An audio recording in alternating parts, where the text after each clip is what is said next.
Looking back now, I sometimes wonder how I missed the early signs.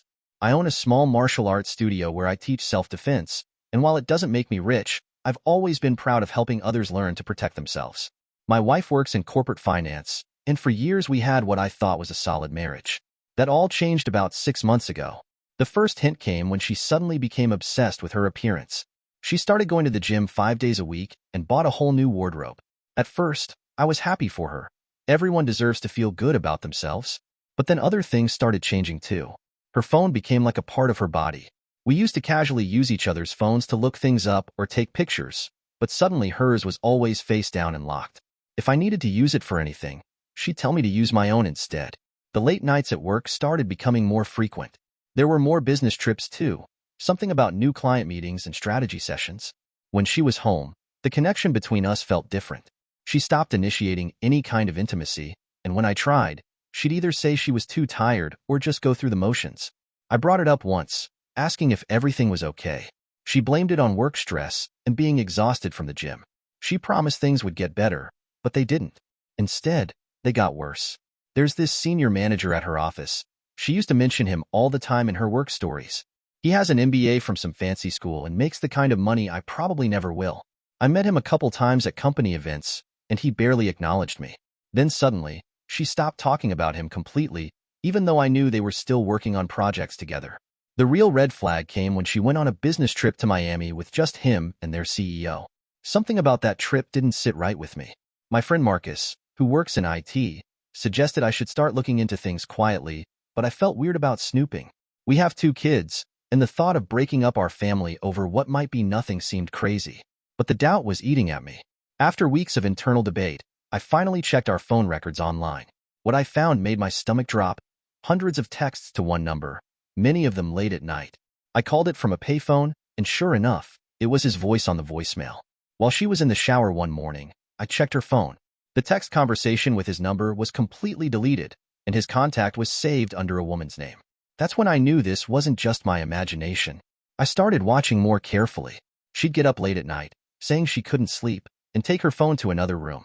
My friend Marcus kept telling me to gather more evidence before confronting her, but I was having trouble keeping my cool. Every time I thought about that Miami trip, I felt sick. One night, I decided I'd had enough. I pretended to go to sleep but stayed awake. Around midnight, she got up as usual and went to the living room. I waited a few minutes, then followed her.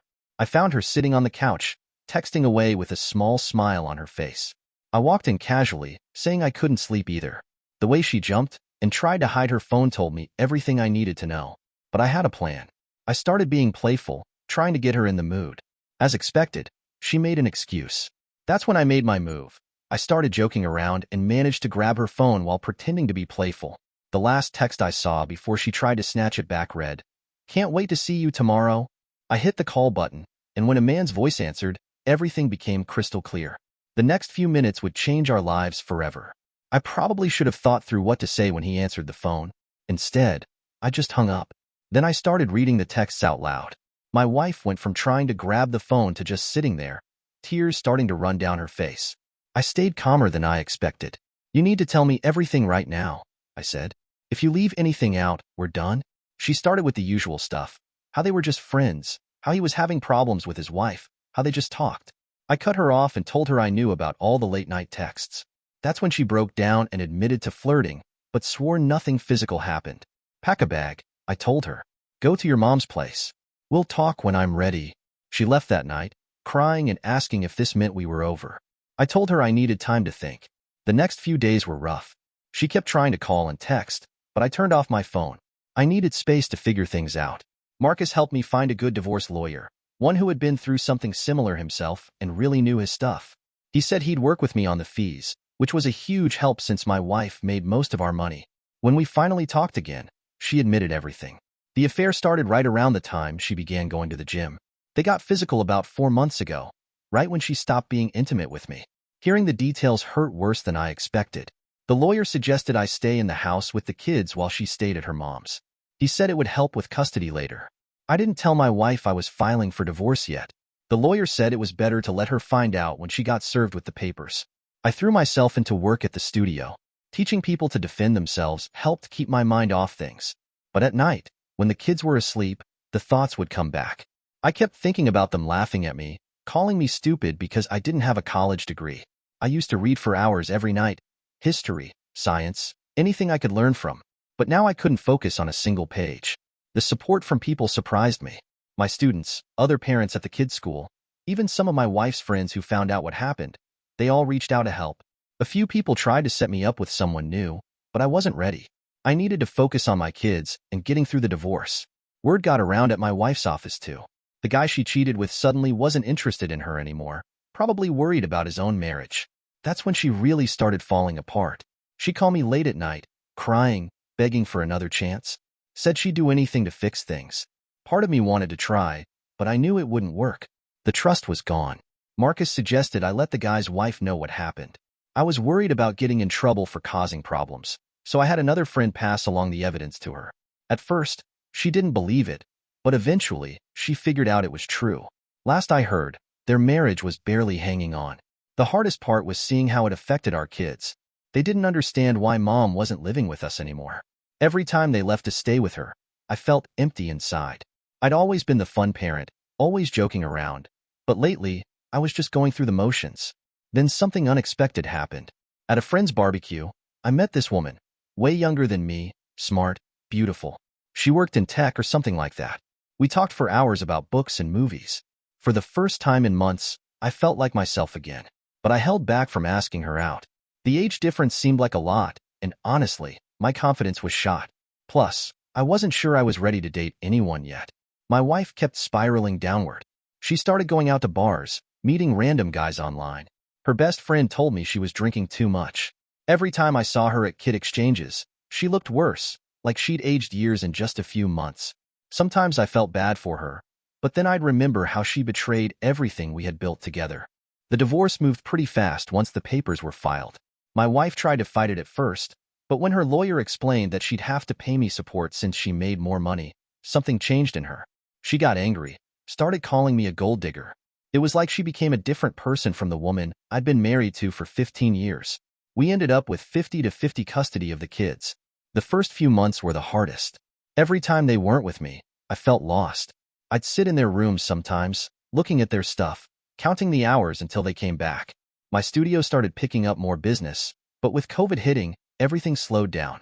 Since I was already home a lot, I took over most of the remote schooling for the kids. That woman I met at the barbecue, turned out she had to go to Europe for work. We kept in touch though, just as friends at first.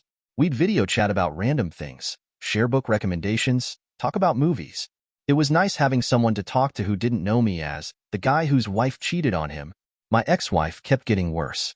Her friend told me she was barely keeping it together at work. She had to take on extra projects to pay for her apartment and the support payments. The drinking got bad.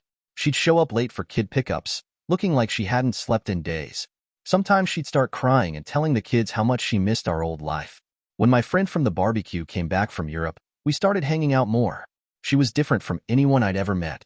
Smart but not showy about it, successful but humble. The age difference bothered me at first, but it stopped mattering. She was just easy to be with. The kids loved her too, which meant everything to me. My ex didn't handle it well when she found out I was dating someone. She started telling people I must have been cheating too, that no one moves on that fast unless they had someone lined up. But the people who knew me knew better. They'd seen how hard I worked to keep things normal for the kids, how I didn't date anyone for almost a year after we split up. Looking back now, I'm glad I didn't try to save the marriage. Her friend told me later that my ex never thought I'd actually leave. She was so sure that I needed her money, her status, that I'd forgive anything to keep our life together. Finding out she was wrong broke something in her. These days, things are good. My girlfriend practically lives at my place now. She works from home most days, so she helps the kids with their homework while I'm teaching at the studio. We talk about getting married someday, but we're not in a rush. The kids are doing better too. They still get sad sometimes about their mom, but they're adjusting. I still train people at my studio, still read my books at night. But now I've added new things too. My girlfriend got me into photography, just as a hobby, but I've started making little videos of my students' tournaments. It gives me something creative to work on when the kids are with their mom. The only advice I have for anyone going through something similar is to keep moving forward. Some days you might only move an inch, but that's okay. Just do one small thing each day to make your life better. Learn something new. Try something different. The pain doesn't go away completely, but it gets smaller. My ex still hasn't really recovered. Last time I saw her, she looked at least 10 years older than she is. Her friend says she's still drinking too much, still trying to find what she lost. Sometimes I feel sorry for her, but then I remember that she made her choices. All I can do is focus on making a good life for my kids and myself. It's weird how life works out sometimes.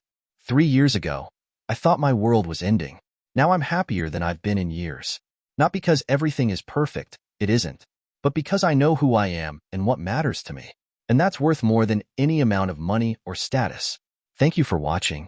If you enjoyed this story, please hit that subscribe button. Don't forget to give it a thumbs up and share it with friends or family who might enjoy it too. Your support means a lot. And if you have any thoughts, questions, or story ideas, drop them in the comments below. I'd love to hear from you. See you in the next story.